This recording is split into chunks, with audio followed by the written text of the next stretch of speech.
Hi, welcome back to another episode in SpringBoot Tutorial 2020. Today I will be talking about how to create a customer filter in SpringBoot application. Before we start, for those of you who are new to my channel, my name is Jasper. I make videos on full stack technologies such as Spring Boot and Angular. So if you find yourself that are interested in one of these two topics, please make sure that you hit the subscribe button for me and turn the bell next to it so that you learn some important things every week and turn them into your advantage. So without further ado, let's jump right into today's topic. I've already opened my IntelliJ IDE, and I have also created a simple project for today's demo. And here, as can be seen, it is a very simple class as the entry point to a Spring Boot application. And in the POM XML, I don't have a lot of dependencies. I only have a web starter dependency and a test starter dependency. So the reason for me to have this is to bring in the Tomcat servlet container and also to auto-configure web-related stuff.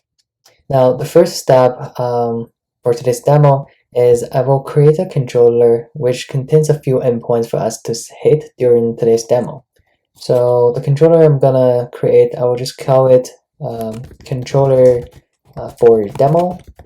And here, as always, I will use the annotation REST controller, and I will create a simple method which I will just call it index.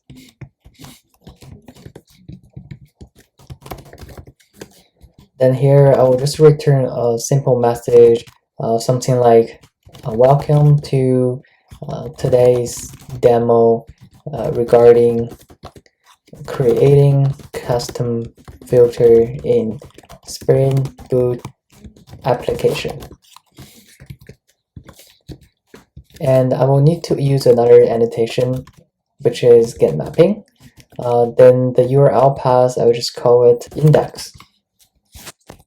Then following this, I'm gonna create a filter. I'm just gonna call it a request login filter. And I'm gonna create another filter to call it response login filter.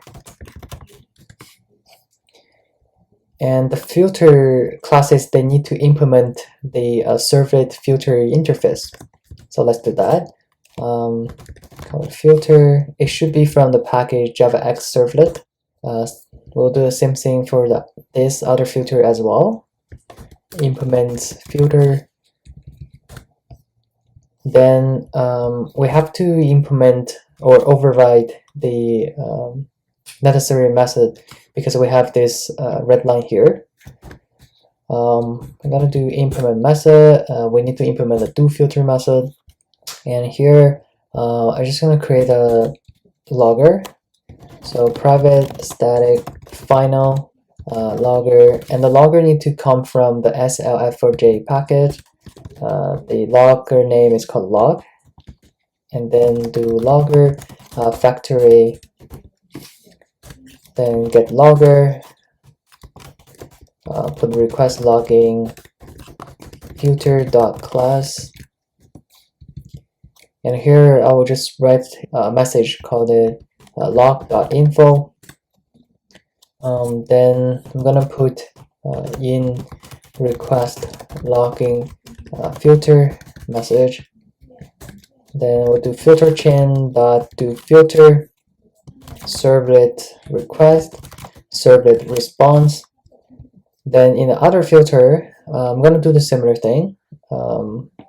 But I'll just copy and paste this so I don't have to type it again.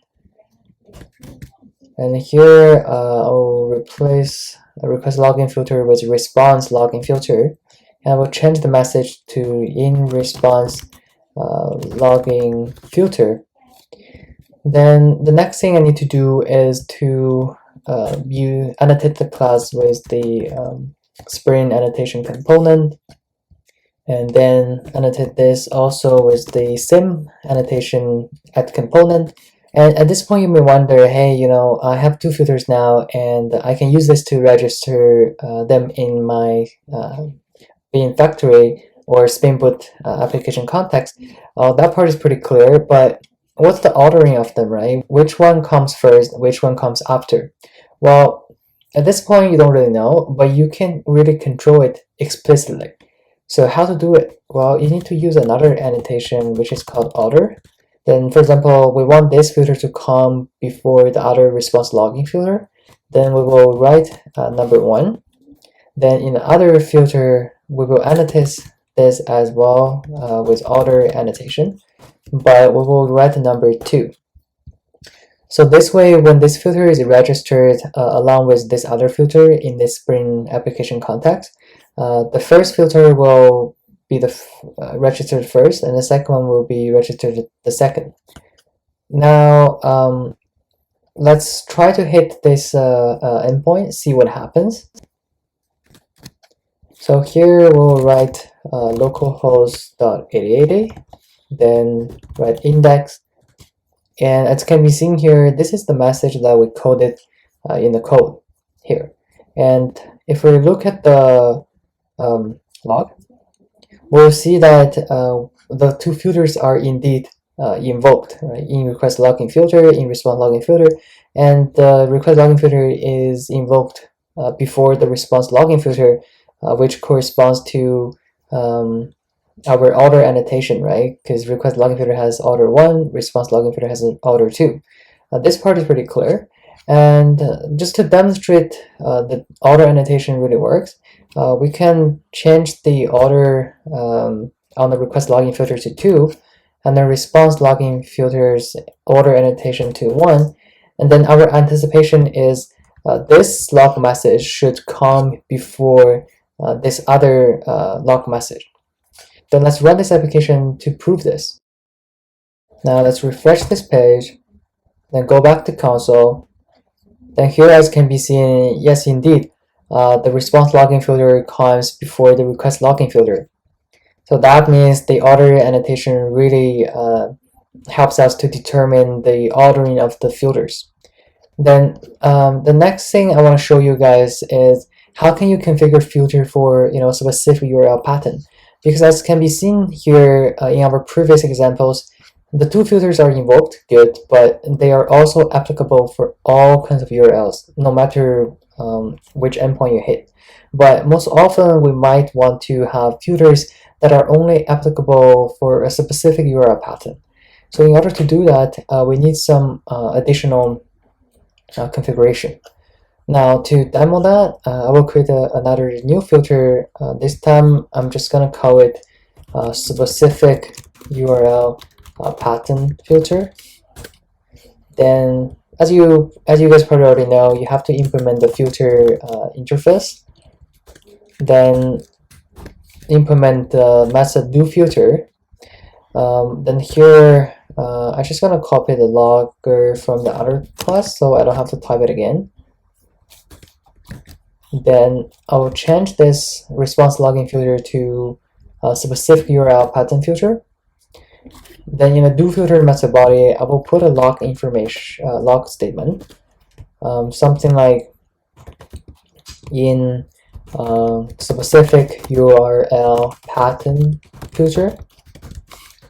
Then after this, I'm gonna do a filter chain .doFilter servlet request servlet response.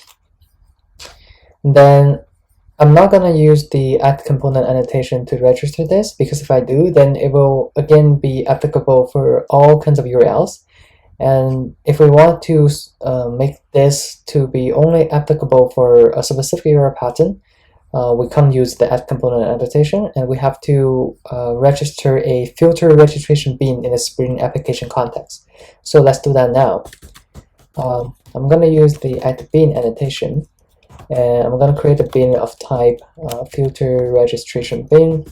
In the diamond operator, I'm going to put the name of our new specific URL pattern filter.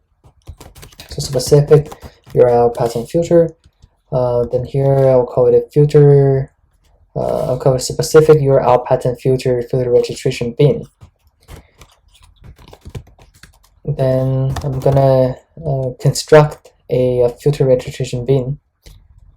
So here, final filter registration bin, specific URL pattern filter, filter registration bin, the new filter registration bin. Then after this, I need to do filter registration bin dot set filter, and here I'm gonna initialize an instance of our specific URL pattern filter. After this, I'm gonna add the URL pattern. Just gonna do /specific dash URL dash pattern slash star. Then I'm gonna return this configure the filter registration bin to the application context. Okay. Now I'm gonna go back to the controller for demo and create another endpoint corresponds to that URL. So here I will just call it the specific URL pattern.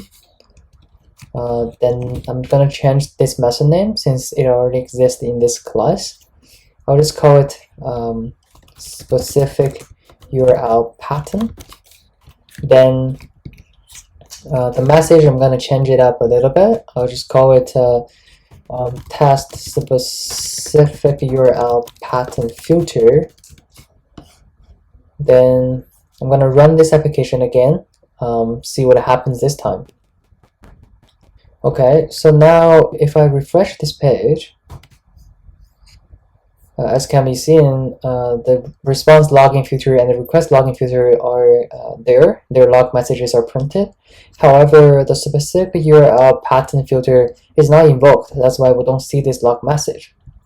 And to invoke it, we have to hit this specific endpoint. So let's try that now. Specific dash URL dash pattern. Then yeah, we got it. Test specific URL pattern filter.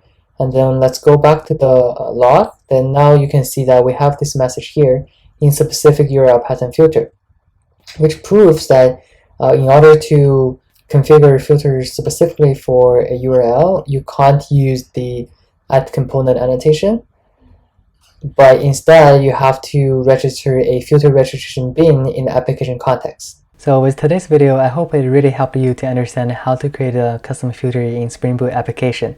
So if you have any questions regarding today's video, please don't hesitate to drop me a comment in the comment section below, and I will definitely get back to you on those. If you liked today's video, please hit the like button for me and subscribe to my channel so you don't miss out any new videos like this in the future. And that's it for today. I will see you guys next week. Bye for now.